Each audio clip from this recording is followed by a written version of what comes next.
So today I am delighted to be having a conversation with my friend Roger Jackson, trauma therapist, and today he's going to share with us his pandemic survival kit, and also, and why we need one. Why do humans? What are humans, and what are they in relation to this pandemic we find ourselves in, and why do we need a survival kit? Welcome, Roger. Thank you very much for joining me today. Thank you, Becky. It's nice to be here. Glad that you invited me on here. Yeah, it's good fun for me to do this. I have not done many of these live shows before, so I'm intrigued by all of the new things and all of us playing around before it began. It was fun. So, can you tell me a little bit about you? We had some conversations earlier, and you mentioned about humans being hardwired for social connection, and that anything that removes that is a threat. So can you tell our audience a little bit about that, please?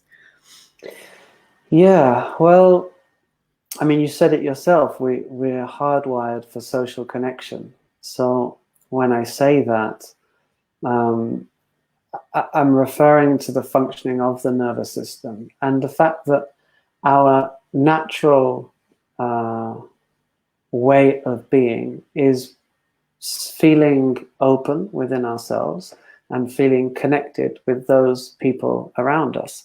It's very much the state of feeling playful, feeling curious. So the polyvagal theory, as put forward by Stephen Porges, really helps clarify and define this.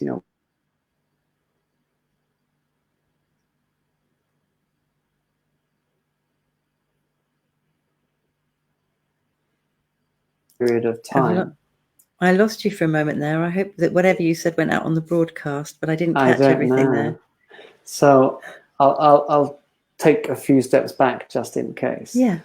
So all I was saying is that anything that keeps us out of social connection for an extended period of time, we need to see that as a maladaptive feature of survival mechanisms. So maybe we go into a fight-flight state, or maybe we go into more of a shutdown, more of a freeze state. So naturally, we long for and we thrive in social connection. So right now, this pandemic and the lockdown that we're living in is obviously, it's changed our living habits hugely. And for the most part, we have a lot less social connection. Perhaps the social connection that we do have is more like this. We're seeing images on our computers, and we're learning to connect in a new way like this. So may I ask you, what are the key or the core social connections that we really need? And how do we access the best alternative in these times? So is touch obviously is something that's very difficult at the moment if you're in solo isolation, but when I first met you, when you were leading a workshop in London, you gave us some ways of making contact with our own physical body that helped us to self-regulate. And before we dive into that, I wonder if you can also tell us what is meant by regulation, dysregulation, and some of that terminology, and what that is in layman's terms. So, So when we talk about regulation or dysregulation of the nervous system, we're talking about the ability of a person to come into social connection. So this would be regulation. We're regulating into social connection. And this is very much the experience of being myself, feeling like I belong, feeling like I'm at home, feeling like I'm safe, I think, more than anything else. And within that framework, there is what Peter Levine calls a dynamic equilibrium. So maybe we're going to have moments where we feel more stress, moments where we get to relax more. But all of this can happen within a certain threshold of safety. This would kind of be the ideal state, and we would refer to that as a regulated nervous system. So there are, for different reasons, perhaps because of adverse childhood experiences, difficult things we've been through, things that have led to PTSD, or even just the build-up of many difficult situations one after the other, our nervous system loses that resiliency to be able to move fluidly up and down. And so we can often find ourselves getting stuck in a sympathetic arousal. So, for example, this would be the inability to slow down, the inability to stop doing, the inability to just relax, perhaps the difficulty to sleep. So all of these that have to do with an excess amount of being mobilized into doing. And likewise, we can get stuck in the off, more in the collapsed state. So perhaps we're feeling that we don't have the energy to activate and to do things. Perhaps we feel higher tendencies more towards depression. So before you go into the off state, the on state, the sort of where the on switch is on and you can't switch it off, is that always a physical doing, or can it be mental but without physical action? Or is there a mental aspect and a physical aspect, or are you just talking about physically doing stuff when you're in the continual on state? Well, they're very interlinked. It's practically impossible to separate them. But I think it manifests more in the literal mobilization. So, for example, an obsessive compulsive disorder would be a syndrome which is very much caused by the nervous system being stuck in the on position. So on the sympathetic activation all the time. Yeah. And I'm sure we all recognize ourselves in moments on that, in that state. And I'm sure we all know somebody who's probably even slightly has a higher activation than us as well. So have I answered your question there? But let me continue, and perhaps it will become clearer, because when we drop down, and this is interesting, into the immobilization state, one of the key features of this state as we drop down is we often dissociate. And as we dissociate from the body and from the feeling, we tend to become more mental. So we tend to be much more perhaps hypercritical, much more judgmental. We have faster thought processes going on all the time. Because effectively the body is so uncomfortable that it's more comfortable to get out of the body, if that makes sense. Okay. And so we kind of dissociate, we disembody a little bit. And I mean, you take into extreme examples, people will not recognize themselves in the mirror, taking it into a pathological level.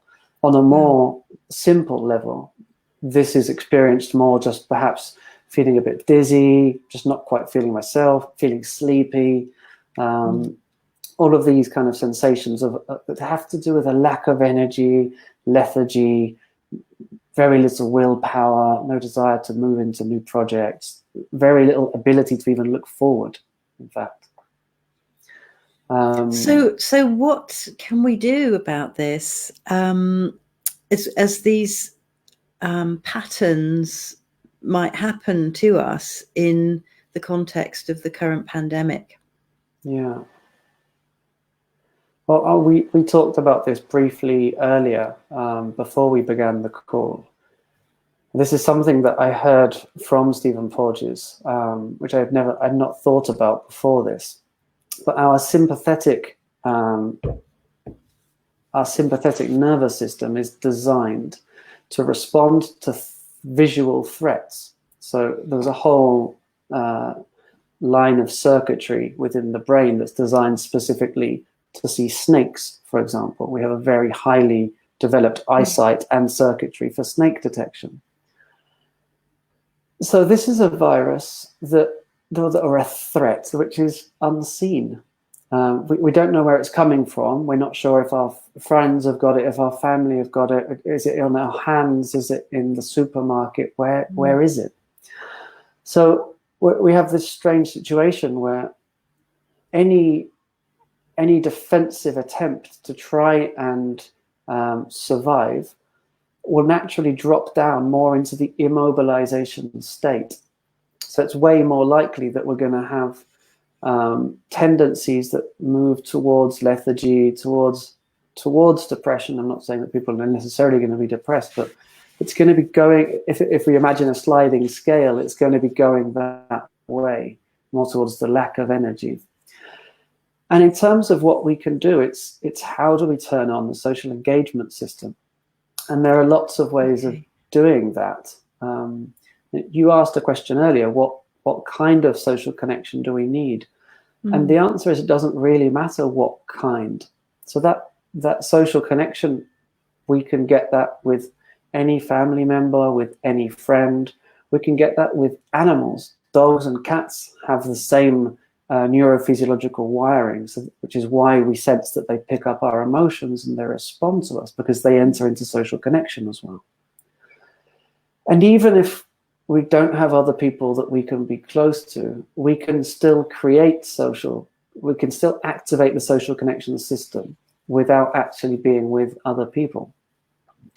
So I think some of the exercises that we did when we met the first time in London, neurologically speaking, these come from the brainstem, from the oldest part of the brain. It's the vagus nerve is the 10th cranial nerve. And then the nerves, it's also known as the wandering nerve because it goes through so many different parts of the body. But it links in with other nerves which innervate the face, the eyes, the ears, the mouth and nose, the throat, to create the social engagement system, which is part of the parasympathetic nervous system. And so if we touch our face, it will naturally Having washed our hands, exactly.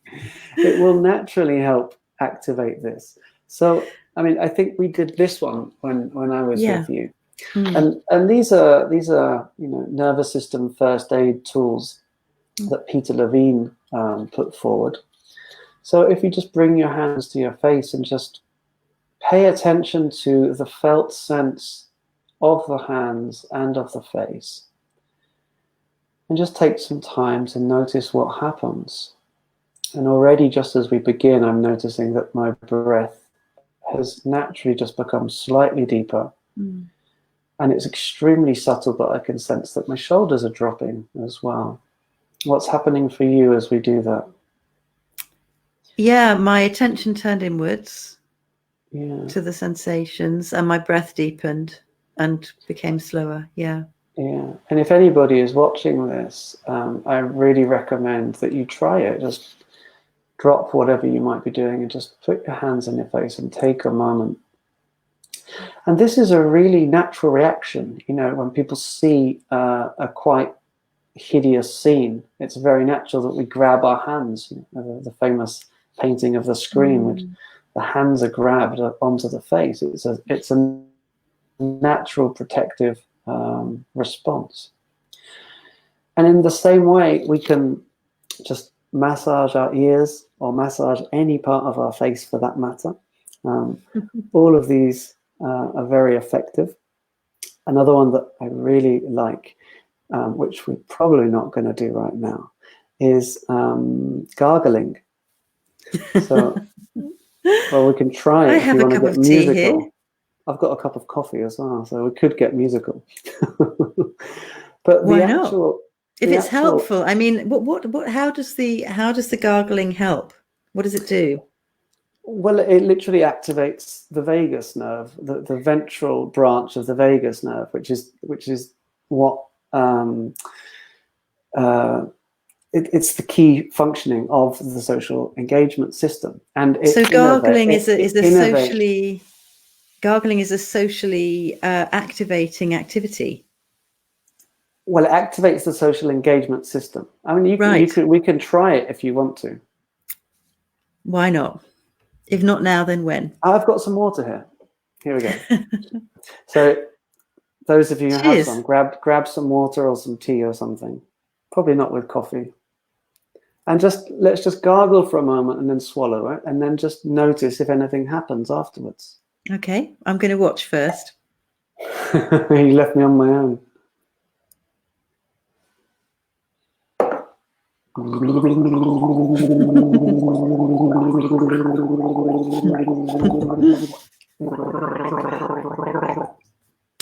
I gargled on the same note as you.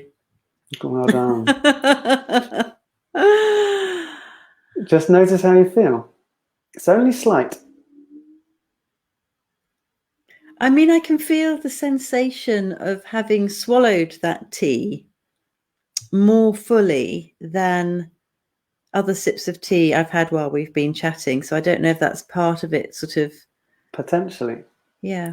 I mean, did you notice that you came straight out of it with a joke? We both started smiling. I definitely felt more alive in my eyes straight away. Okay. This is part of the functioning of the social engagement system, that we're suddenly engaging more fluidly than we were before. It's only slight, but that happens. I always notice it in my eyes. I just feel there is a slightly more peripheral vision that opens up and makes everything feel slightly more three-dimensional. Should we gargle again? If you want to, we can re-gargle. If you're at home, we can re-gargle. This is fun. I've never done this live.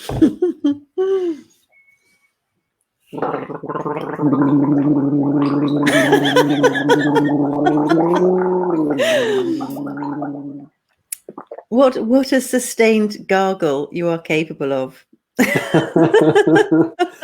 Well, when I found out about this, I was reading a book, and I realized that the larynx and the pharynx were both tied into the social engagement system. And it was one of my first thoughts. I want to try gargling and see what happens. And then I found it. So I tried it first, and I'd already realized that it was good. And then I found it in a book called Activate Your Vagus Nerves, which we can leave in the notes because I can't remember the name of the author right now. And he talks about it a lot in that book. He talks about the importance of gargling. And this is interesting in terms of just our health, because, often if we have any kind of infection or problem in this area, people recommend gargling. I've heard all sorts of recommendations about gargling with salt water and gargling with lemon. And the interesting thing I've come to realize is that the gargling itself will strengthen the functioning of the vagus nerve, which in and of itself will strengthen our immune system. Oh, wow. So gargling itself, more resilient. So gargling is something we can be doing every day, and it's going to help us enter into social connection, and it's also going to help boost the immune system. So this is, and that's amazing. To sustain your gargling, you can even sing a little bit within your gargling, which is amusing to me, at least. If you don't mind, I'm just going to have a quick look on another device and just check that we are being broadcast as we think we are. Please do. And we are. However, the privacy setting is not what I thought. So my apologies, and I'm going to see if I can change it actually as we're live. I was wondering why we didn't have anybody with us, and I thought that was strange. So I've just edited that, and we have just gone live to the world. And if anybody is now able to see us, you've just missed the most incredible, possibly the first ever live gargling session. Live communal gargling, and we invite you to join us, but do take care. But to try this when you watch the replay. So these are some simple first aid responses. The hands on the face, or just massaging the face, the ears in general, the gargling to help activate the functioning of the vagus nerve. These are all useful tricks. And in terms of this new online world that we have, it feels more important than ever that we actually get close up. And I'll show you what I mean.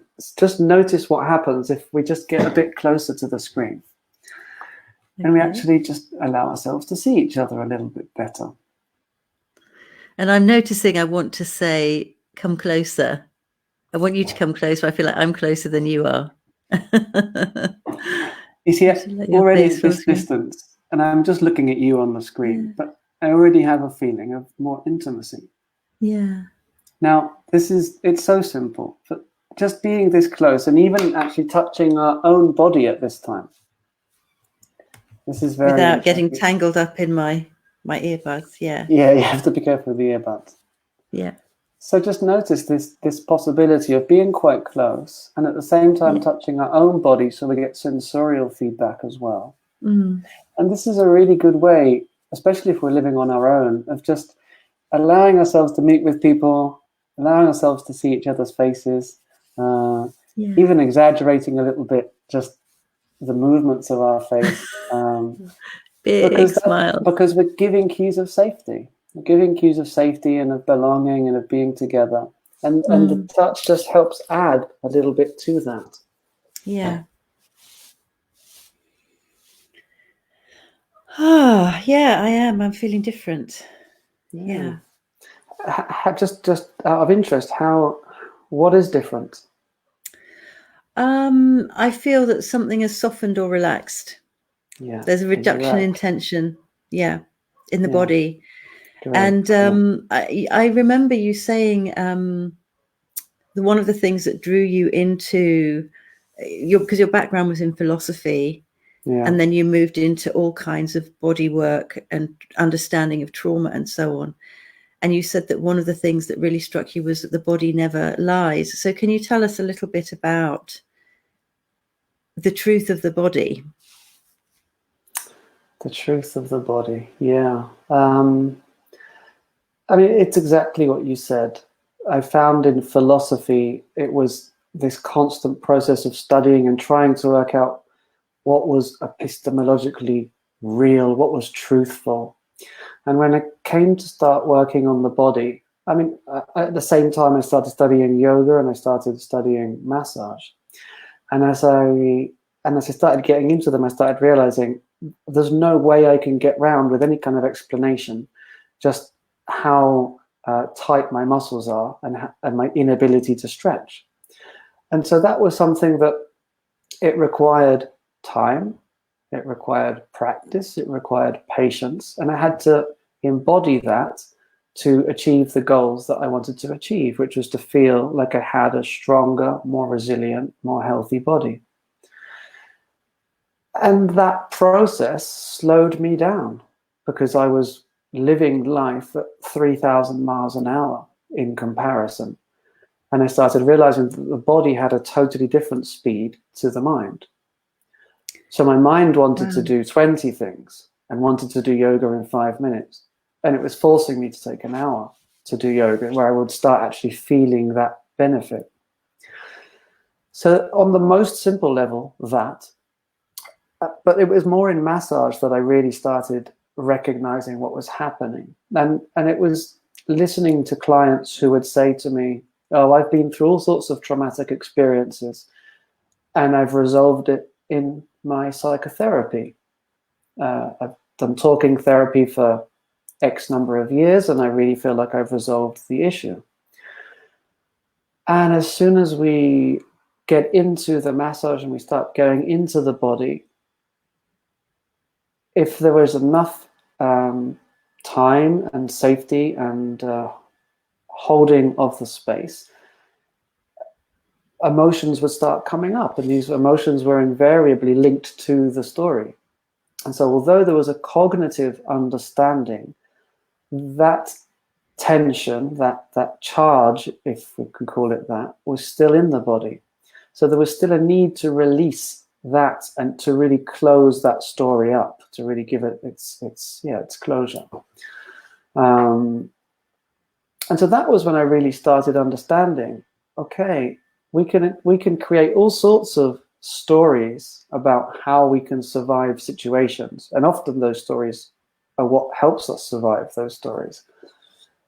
But the body will always keep the score, as Bessel van der Kolk's book title says. I think he got it absolutely spot on. And so it's necessary for us to, if we have been through traumatic experiences of any kind, and we've all, I've not met somebody yet who has not been through traumatic experiences, we need to find ways to regulate on the one hand, to find ways of just being more resilient to go through it. And on the other hand, we need to find ways to somehow discharge all of that sympathetic fight-flight energy, come out of the more frozen, more stuck energy. So that was what I found. That was, I started finding this love of the body, and within body work, this love of the feeling of when a muscle just melts, just goes, and that experience is the experience of something giving in, giving way, really relaxing into. And I've come to understand that that is the body being able to discharge on the one hand, but it's returning to the sensation of safety.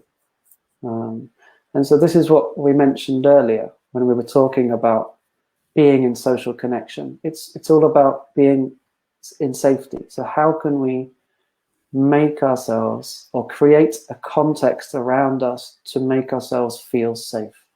I think that's probably the most important. If we leave just one thing today, it's going to be this: how do we create the cues to create safety around us? And for each person, that's going to be different.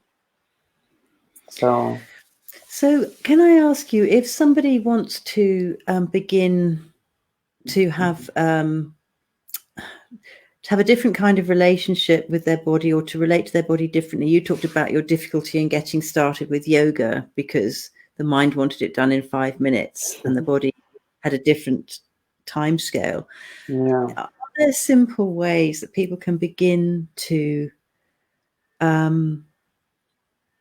even if it was, and I realize I'm asking for the short version, are there ways that people can begin to just relate, possibly in tiny ways, to their body, where they're beginning to create a different opening, to have a different kind of connection, where they're beginning to help their body to feel safe? What would be a good place to start?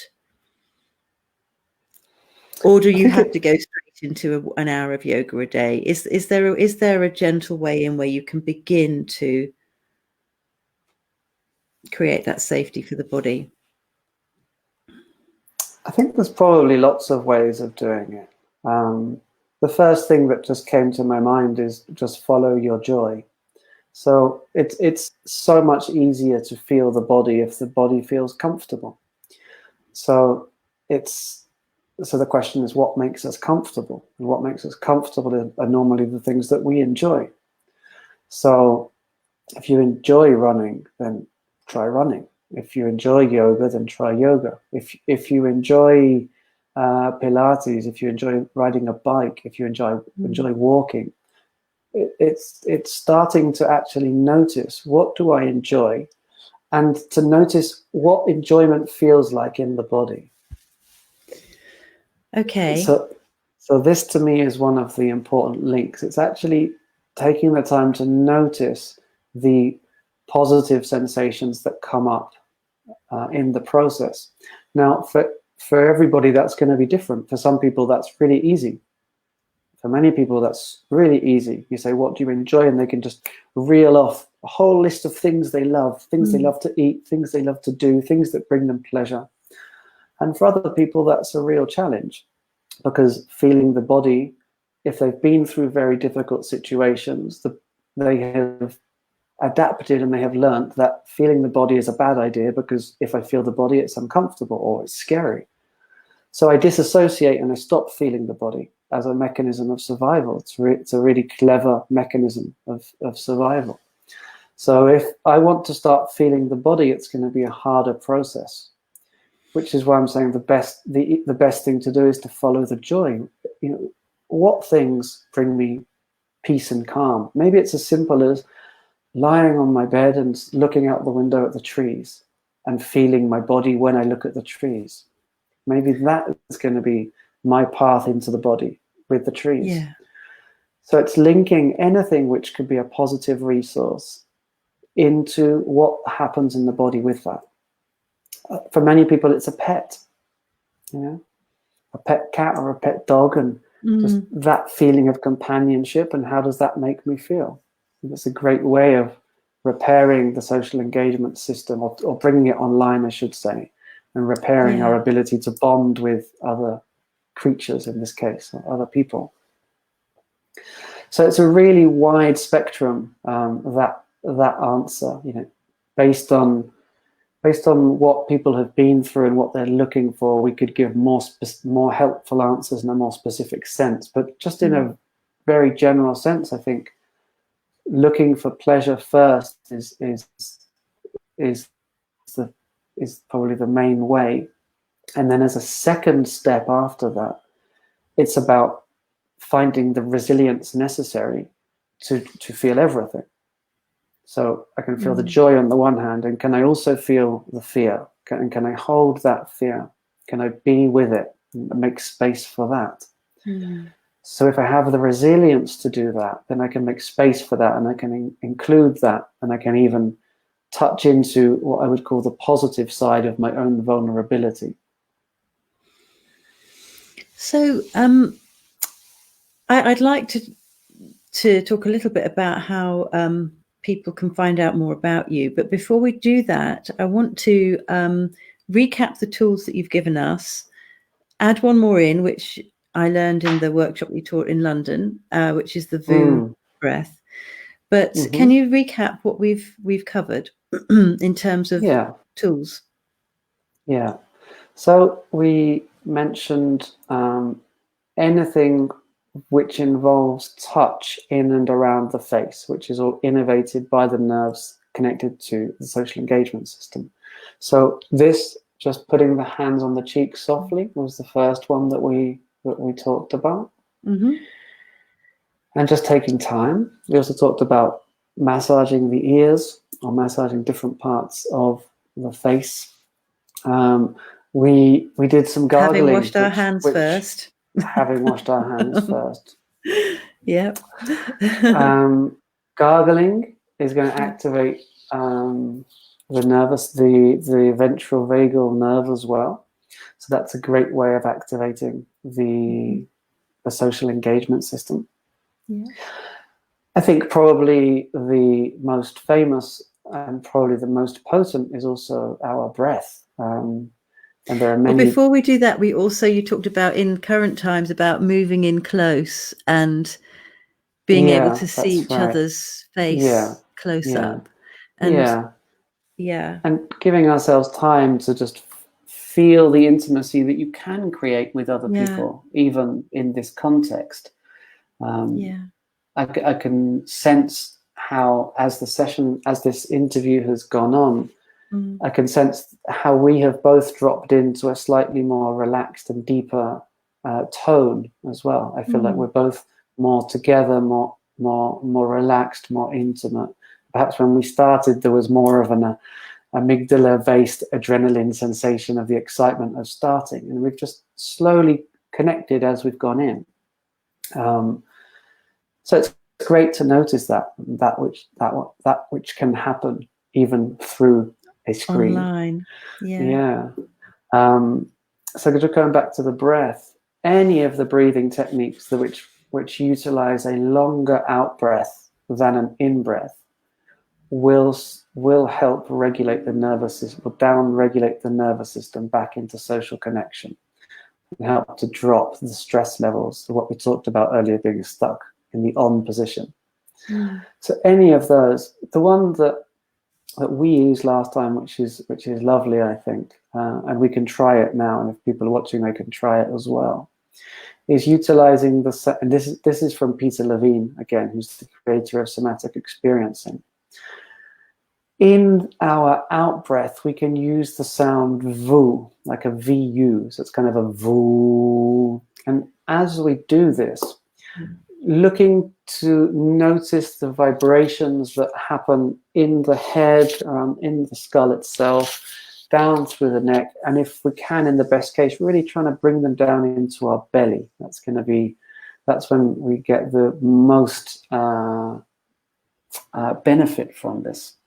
So perhaps just readjust yourself on the chair just to make sure you're comfortable, and feet nicely grounded on the floor. Would you like to do this together, just one time? As you wish. I'm willing to be guided. Yeah, so let's just do one together. So what we'll do is we're going to take a nice big deep breath in, but we also don't want to force it. We don't want to bring any unnecessary force into this. And then in the out breath, when we make the sound, we also don't want to be striving for it to be longer. It doesn't matter how long it is. We're just looking for that rich quality of tone and vibration through the body. And often as we repeat it, that gets easier and easier and nicer as well. So shall we try one together? Yeah. So let's just take a nice big deep breath in from the belly first. And in the out breath.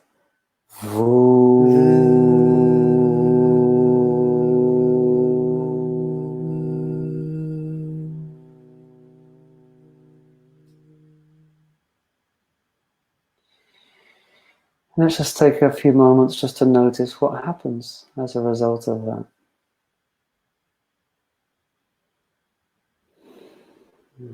Maybe let's do one more as well before we check in. Is that okay for you? So let's take another nice big deep breath in.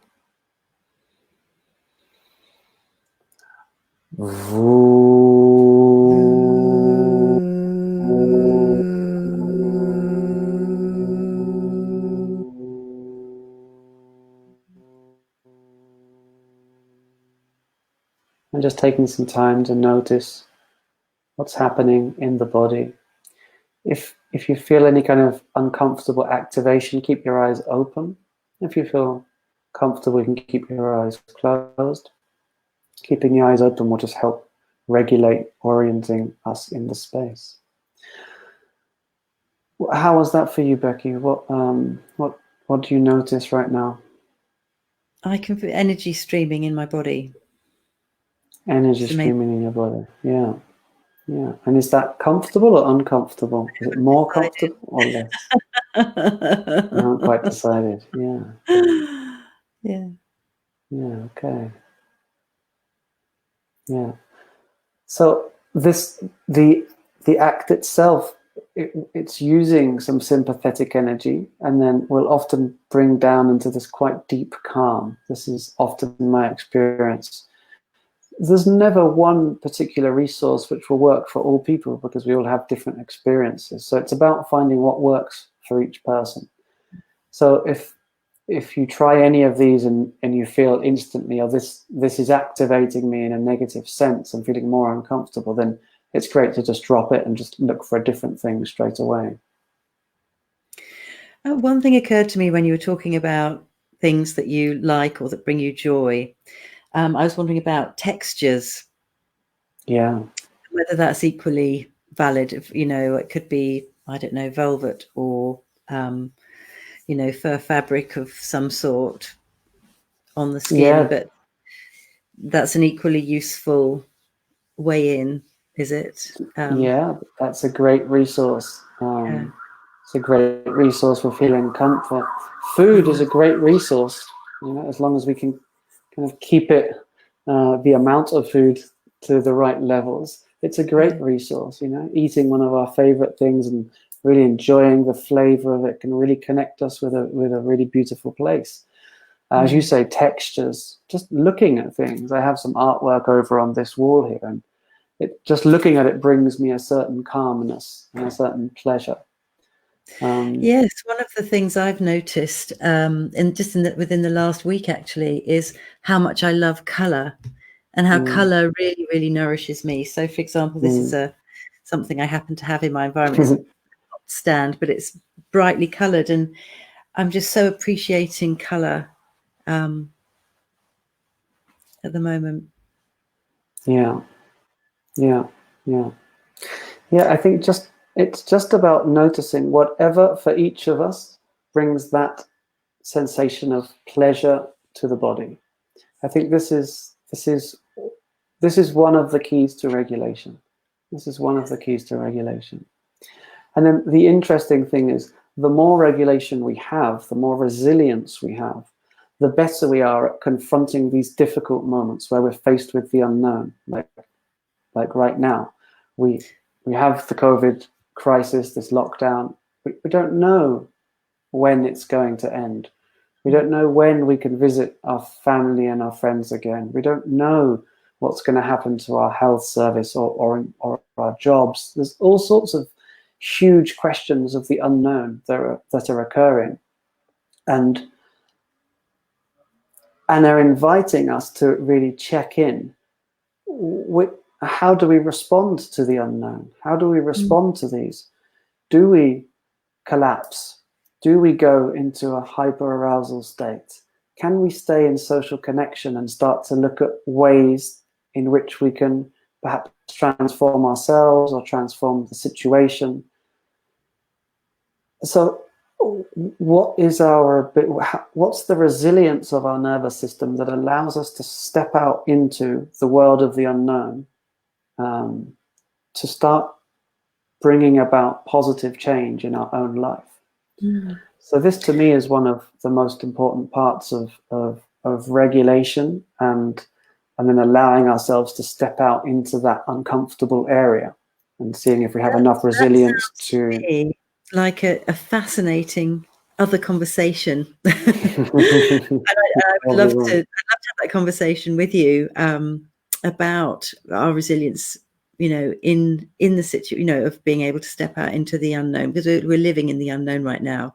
But what I've understood from this call today is that one of the ways that we can, on aeroplanes, I always say, put your own oxygen mask on first. And this is what this toolkit sounds like to me, is these are ways to put your own oxygen mask on in order to resource yourself, to provide yourself with the resources, with the resilience, with the mindset, the state of mind, and the ability to face some of the things that need to be attended to, at the moment.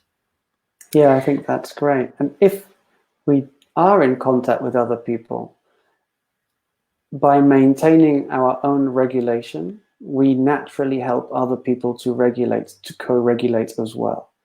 Yeah. Without even trying to. Just by being in a calm place, we immediately invite other people into that same place. And that's positive on all levels, really. Yeah. So if somebody wanted to get in contact with you, and I know that you offer one-to-one sessions, and that in those sessions you do very deep work with your clients, and you're not just you're not talking about survival kits or first aid kits. You're doing deep resolution work of past trauma, and that can be over an extended period of time, and that you can do that work remotely. You're working online with people at the moment. So what would be the best ways for people, first of all, to find out more about you, if people want to read about who you are and what you do? What would be the best way to do that? Would it be to put a web link in the comments when it's posted? People can visit my website, and we can put that on underneath. It's just roger-jackson.com. And if to work with you, would that be best through as a link? Would they contact you in a link for your website, or do you have a direct booking link? Or how do you do that? On the website there is a contact page, and that includes my email, my telephone numbers, and you can also contact directly through the page itself. Yeah. So there are good ways, and I'm also on social media, on Instagram as Roger Jackson Therapy, and on Facebook as roger-jackson.com. I presume that we can put those in the notes at the end if people do want to get in contact. And absolutely. Yeah, and even if people are thinking that maybe it would help and they're not sure, I offer 20-minute just video calls, just to talk with people and to work out together if this is the right kind of work for them, and if there is a mutual feeling like this would be a good thing to do. Yeah. And can I just check? I mean, where are you based in the world at the moment? I'm in London now. But you have is it Argentina? Where is sorry? it? Where is it? You have worldwide links, don't you? Yeah, I lived a long time in Buenos Aires in Argentina. So I run a bodywork school there called Oasis, where we train therapists. And I also spent a lot of time in Spain teaching over there, in Madrid and in Barcelona. And as of about 9 months now, I think it is, we've been living in London. So we're getting used to the British and the lovely weather. And we got here just in time for this lockdown as well. But yeah, I'm loving being in London. It's really nice, really enjoying the time here. Well, thank you very much for this conversation today. Thank you for the world's first guided gargling. I think that's what we'll call it. Guided gargling. And, I look forward to future conversations with you. And yes, have a very pleasant rest of day. Great. Yeah, I would like that. Thank you for the invitation, Becky. It's been a pleasure just to spend some time with you. So thank you. Thank you, Roger. Okay. Take care.